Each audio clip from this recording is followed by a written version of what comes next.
atau kemudian kita bisa mengatakan berhalus lagi, saya sedang mau menjemput rezeki gitu ya. Nah, maka ini saya ingin menyampaikan satu hal yang sesungguhnya, yang sebenarnya. Kalau kita ini bekerja, dalam rangka pekerjaan kita ini apakah untuk mencari rezeki? Kalau mau menjemput, posisi menjemput itu kan berarti yang dijemput harus tahu alamat yang akan kita jemput. Makanya saya menyampaikan di blog saya ini, saya katakan, dimanakah alamat rezeki kita seandainya kita mau menjemput rezeki kita, ya. Kira-kira bapak-bapak bisa menjawab pertanyaan itu nggak kira-kira? Dimanakah alamat rezeki kita? Nah, sekalipun itu rezeki yang namanya finansial, ya. Lalu saya menyatakan di sini dalam konteksnya adalah bekerja itu sebetulnya bukan menjemput rezeki, bukan pula untuk mencari rezeki. Kenapa demikian? Nah, ini kan sangat kontradiksi dari sebuah realita yang selama ini kita alami dan kita dengar selama ini dan kita percayai selama ini, kan sangat bertolak belakang. Saya menyatakan seperti ini itu ada dasar syariatnya, ya, ada dasar hukumnya di dalam menyampaikan itu. Apa itu? Bapak bisa bersani Quran surat Saba ayat 13, ya. Jadi di dalam Quran surat Saba ini Allah menyampaikan ikmalu ala Dawud syukron wa qalilum min ibadi yasyakur. Bapak, kita lihat di sini di terjemahan yang saya baca di sini, Allah menyampaikan perintah, bekerjalah wahai keluarga Daud untuk bersyukur pada Allah. Nah, artinya bahwa perintah kerja itu bukan untuk mencari rezeki, karena rezeki itu sudah dijamin Allah. Jadi Allah itu menjamin rezeki setiap makhluk yang hidup, ya. Karena saya sampaikan di radio Nabawi kemarin begini, judulnya adalah nafasmu itu adalah indikator ada tidaknya rezeki kita, ya. Artinya apa? Bahwa rezeki kita ini ketika untuk tahu kita masih punya rezeki enggak selama di dunia ini, itu jawabannya cobalah tengok diri kita. Kalau kita masih bernapas berarti kita masih punya jatah rezeki, karena Allah dalam hal ini tidak akan memberikan sebuah rezekinya ketika orang itu sudah mati. Dan Rasul sendiri menyampaikan bahwa di dalam hadisnya itu beliau menyampaikan tidak ada anak Adam yang akan tercecer rezekinya walaupun hanya setetes air ketika ajalnya masih ada, ya. Kalau ajalnya sudah hilang, ya sudah, berarti itu berhenti. Jadi kita seringkali Bapak-bapak sibuk dan menghilangkan sesuatu yang seharusnya kita kerjakan.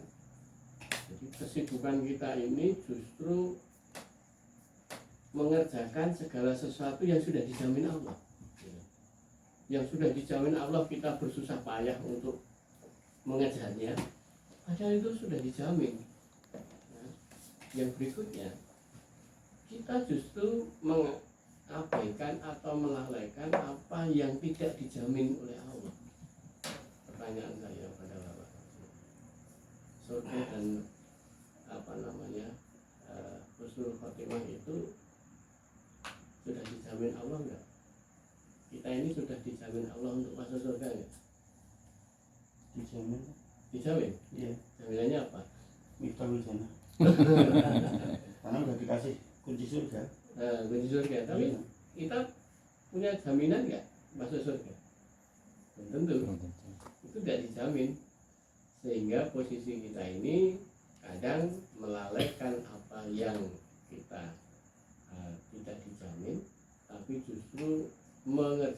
mati-matian, bahkan melakukan hal-hal yang justru membuat sesuatu yang dilarang Allah pun kita kerjakan. Karena apa? Mengejar hal yang sudah dijamin Allah. Nah sekarang begini Bapak-Bapak, di dalam hidup ini kita perlu renungkan bersama. Yang pertama adalah kita hidup itu nggak ada modalnya kok. Kita itu sama sekali nggak punya modal apa-apa. Kita lahir ceprot, modal apa kita? Nggak ada.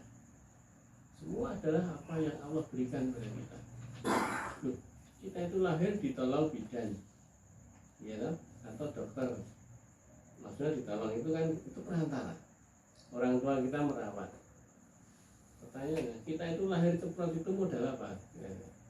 Modal nangis itu pun juga kemampuan yang diberikan Allah. Tidak diberi kemampuan itu ya rasa nangis kok. Gebuki kalau dokternya kan ben nangis tuh. Betul apa tidak? Jadi pertanyaan yang berikutnya, Bapak-bapak ini bernafas itu karena Bapak-bapak berkemampuan bernafas atau Bapak-bapak dimampukan oleh Allah bernafas? Dimampukan. Kita itu nggak akan mampu bernafas kalau Allah nggak mampukan kita bernafas. Artinya hidup ini wong sakjane awake dhewe iki ora ono modal babat plus, ya kan? Terus yang berikutnya tadi, namanya kita bekerja itu tadi Quran surat Sabat 13 tadi, bahwa bekerja itu untuk syukur kepada Allah. Jadi rasa syukur kita yang sudah diberikan karunia nikmat berbagai macam yang saya sebut tanpa modal tadi. Nah, disitulah kemudian Allah menyampaikan di dalam ayat tadi, diteruskan dengan kalimat ini, dan sedikit sekali dari hamba-hambaku yang bersyukur. Artinya apa? Orang bekerja selama ini mati-matian dalam keadaan mencari rezeki atau mencari uang, gitu kan? Nah, tapi dari apa yang dia peroleh pun tidak bersyukur. Jadi orang bekerja itu sekarang banyak salah arahnya begitu. Makanya kalau kita lihat dari visi yang Allah sudah berikan pada kita, namanya wa ma khalaqtul jinna wal insa illa liya'budun, tidak aku ciptakan jin dan manusia kecuali hanya untuk ibadah. Dalam rangka ibadah kita ini dengan wujud syukur kita. Makanya dengan begitu kita diberi otak normal, bisa berpikir, bisa menerima informasi dengan baik. Karena ada loh orang itu mendengar apa yang dia dengar itu baru hilang, ya. Ini namanya terjadi demensia retrograd, amnesia retrograd.